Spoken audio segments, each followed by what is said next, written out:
Next सिद्धांत क्या है कि चिकित्सा केवल रोगी की नहीं होती। चिकित्सा केवल रोगी की नहीं बल्कि उसके पूरे शरीर की होती है। मान लीजिए मुझे एक रोग हो गया तो मैं उस रोग की अकेले की चिकित्सा नहीं करूंगा, बल्कि मैं पूरे शरीर की चिकित्सा करूंगा। इसको समझने के लिए आप एक एग्जाम्पल देखिए। मान लीजिए मुझे जुकाम हुआ तो मैं एलोपैथी के पास जाता हूँ।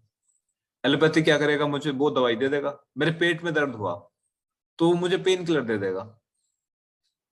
उसने मेरे रोग की चिकित्सा तो कर दी,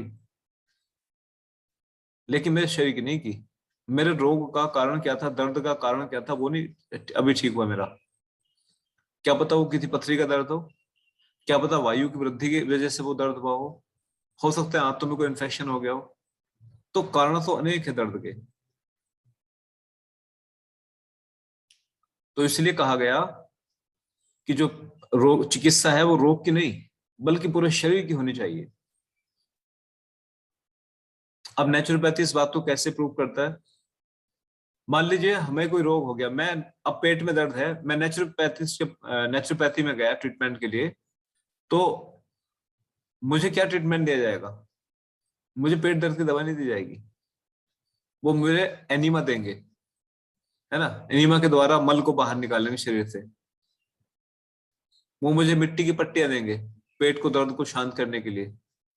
मिट्टी की गर्म पट्टी देंगे, सिकाई देंगे, इस तरह का ट्रीटमेंट देंगे। लेकिन वो मुझे कुंजल क्रिया भी कराएंगे, मुझे मल शुद्ध निष्कासित करने के जितने भी तरीके हैं सारे तरीके अपनाएंगे। और देखो वो मुझे ठीक भी कर देंगे। वो मेरा दर्द ठीक नहीं कर रहे बल्कि दर्द का कारण ठीक कर रहे हैं। यदि मुझे दर्द था वायु, तो निश्चित तौर पे आप समझ रहे होंगे जैसे मल शरीर से बाहर निकल जाएगा वायु ठीक हो जाएगी। कई बार कॉन्स्टिपेशन होता है, मल इतना सख्त हो जाता है कि निकल नहीं पाता, और मल के बीच में हवा भी रुकी रहती है, वायु फंसी रहती है, और वो वायु दबाव पैदा करती है।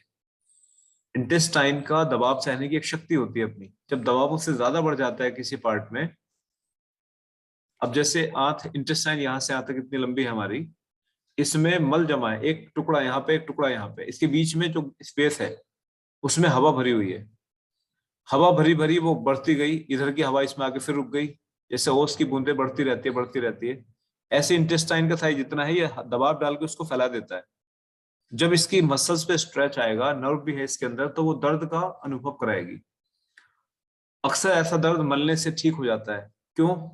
क्योंकि मलने से वो वायु पे जब दबाव पड़ा तो इधर उधर वो खिसक गई, थोड़ी थोड़ी इधर थोड़ी इधर, और दबाव थोड़ा घट गया और रोगी को आराम मिल गया, है ना। यही तो क्या नेचुरोपैथी में। अब अगर दर्द का कारण है पथरी तो वो अलग कंडीशन होगी, लेकिन अगर सामान्य कारण है तो वो उसे ठीक कर देंगे। ये था कि चिकित्सा रोग की नहीं बल्कि रोगी के पूरे शरीर की होती है, टॉक्सिन्स को निकाल के।